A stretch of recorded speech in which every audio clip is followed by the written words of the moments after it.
Hello to everyone. Millions of Italians are now on the road of regaining their lives paralyzed for over 2 months under stringent lockdown restrictions. The nightmare COVID-19 seems now to be vanishing, but his tremendous power has struck deep into Italy and went beyond the normal sanitary crisis. Recently, the American TV network PBS has broadcast Inside Italy's COVID War, an extraordinary documentary directed by Emmy and BAFTA award-winning Sasha Joelle Achilli, who is our guest today from London. Thank you very much for being with us, Sasha. Thank you for having me. Thank you. You have shot the documentary inside the Cremona's hospital in Lombardy, the northern Italian region at the epicenter of the outbreak. You have been the witness of scenes of heroism and hard decisions. For instance, when the number of COVID cases became unmanageable, to force the doctors to make life and death decisions about who to admit to hospital care.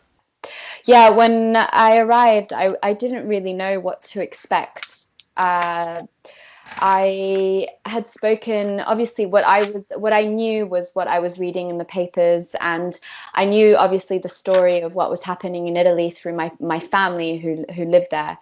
But when I arrived in hospital that first day, I was just, immediately with the doctor who is the protagonist of the film that I follow, Dr. Francesca Mangiatordi. And I just saw an overwhelmed ER in which it was just filled with patients and there was no space in the hospital to admit anybody. Sasha, someone told me that a picture on internet inspired you. A nurse collapsed over her keyboard, completely exhausted. It was this image that motivated you to do this documentary. Is it true? It was, no, actually, that's not true. What motivated me to make the documentary was the fact that having covered the Ebola outbreak in West Africa, I was seeing similar things happen in Italy, to my home country. And I thought that was quite surreal. And speaking to my colleagues at Frontline, they said they encouraged me to go to Italy. I wasn't thinking about it. I've never filmed in Italy before. I make films all over the world in various disastrous situations, and never would I have thought of going home to tell this story. When I saw Francesca's photo of the nurse, that's what led me to think that the story to tell was about the psychological impact this crisis was having on the health workers. And that's why I went. What was it like to meet Dr. Francesca Mangiatordi and her team? Did it take a lot to convince them to film inside their world, not hindering their work? No, Francesca was immediately very open already on the phone. She said, my door is open, come, I'll show you what we are going through. Obviously, I had to get access to the hospital. And the hospital at that point, because of the photograph that Francesca had made, and because they had received so much attention, which was a good thing, because the hospital wanted the world to see what they were struggling with and what they were going through. And so they had become more like media friendly. Stamattina abbiamo ricoverato un paziente di 18 anni, si chiama Mattia, uno dei pazienti più giovani visti sino ad ora, ed è stato intubato ed è ora ricoverato in terapia intensiva. Le basi sono praticamente tutte occupate da fiammazioni. Grazie. Mentre addormentavano mi diceva io ho paura che si lascia le tele. Ho detto ma guarda che lo facciamo per metterti in sicurezza. Non c'era nessuno, i genitori non c'erano? No, infatti io ho detto guarda che tua mamma, mi dice no, non me la sento. E poi avete avvisato voi? Vabbè, le avviserà. Io penso che abbiano avvisato su.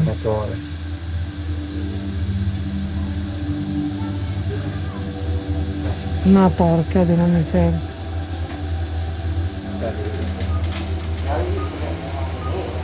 Ragazzi, è terribile per una madre Una situazione del genere è devastante. Non ho avuto modo di vederlo, di seguirlo, di stargli vicino, di potergli stringere la mano nel momento in cui veniva intubato. Cioè io al ragazzo di 18 anni mi sarei messa addosso come coperta per proteggerlo veramente. And initially, the hospital press office had said to me, we'll give you 2 days to film. And in my mind, I knew that to tell the story I wanted to tell, 2 days wasn't enough, but I decided to take those 2 days and go. And then 2 days turned into 3 days. And then when they understood that I was doing something that was different to the news media, they opened their doors completely and they said, this is your home. How your experience making Outbreak, a documentary about Ebola for which you won Emmy and BAFTA awards, helped to prepare you emotionally and psychologically for inside Italy's COVID war? Well, from a physical safety point of view, Ebola trained me to be very, careful in constantly washing my hands, never lifting my hands above my waist, never touching my face. So that I kind of entered into kind of auto mode, and I regained those skills. Not touching people, during West Africa and during the Ebola outbreak, I didn't touch anyone for 5 months. Psychologically and emotionally, I wasn't prepared. Allora, tra un'ora un posto si libera in ginecologia, però tra un'ora perché hanno fatto un decesso e quindi aspettano la polizia. Sì, Covid. Ormai le tax sono tutte uguali praticamente, e tutte brutte. Ha 35 anni, è giovane e quindi lo ricoveriamo sicuramente, visto che c'è la possibilità. Purtroppo devo scegliere tra lui e uno di 85 anni da ricoverare. E la stessa? E il 35enne per forza. Che stiamo facendo da un mese praticamente. I wasn't prepared for COVID in Italy, and I think part of it is because it was at home, because it was so personal, and because it was then spreading and happening to the rest of the world, even in London, where I've now lived for 10 years. So it just felt, although I was emotionally affected by the Ebola outbreak in West Africa, not because it was away from home, it was away from the people I love, it didn't affect me as much as going into COVID. Was it difficult filming while being fully suited up and masked? Yeah, I mean, it's exhausting. It's suffocating. And I'm a filmmaker. I just carry a camera. To think what the health workers have to go through in wearing all that gear and having to treat people and never stop 1 minute,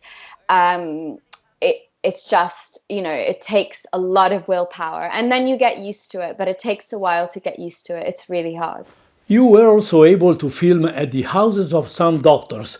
Why did you feel that it was an important part of this story to show?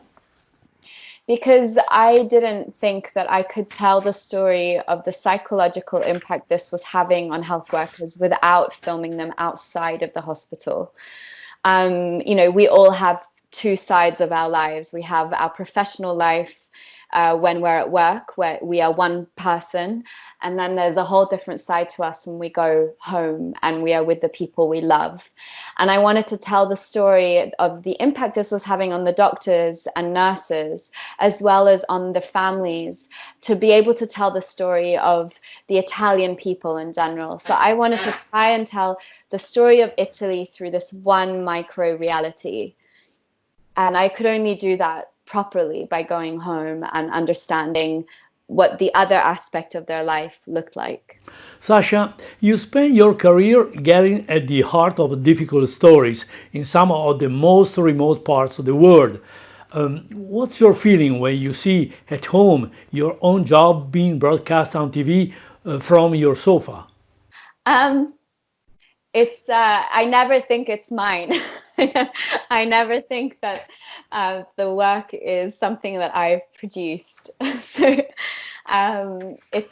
it's very moving to see all the work come together and be shown to thousands of people across the world, knowing that thousands of people are sitting down and watching what I saw, what I experienced, and are living something through my eyes. But it's very strange. It's a strange feeling. I feel like once it's out there, it doesn't even belong to me anymore. It's like it's out there.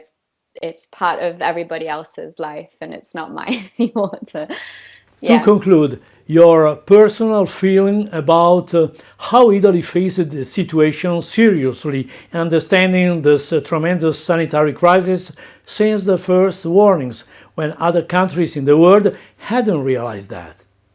I think Italy has a lot to teach to other countries, or had a lot to teach, but nobody listened.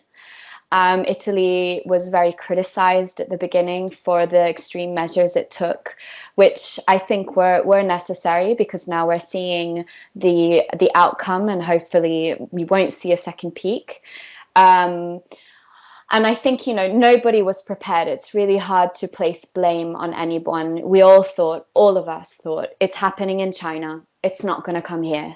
None of us were prepared. And so I think it is really hard to place blame on somebody. I think, unfortunately, Italy was the first hit in Europe. And I think the rest of Europe should have watched and should have listened instead of criticized. Thank you very much, Sasha Joelle Achilli, terrific director of Inside Italy's COVID War. And thank you all for watching.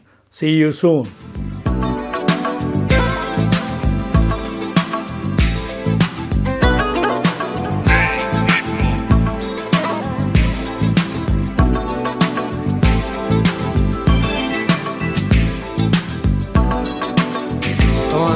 Washington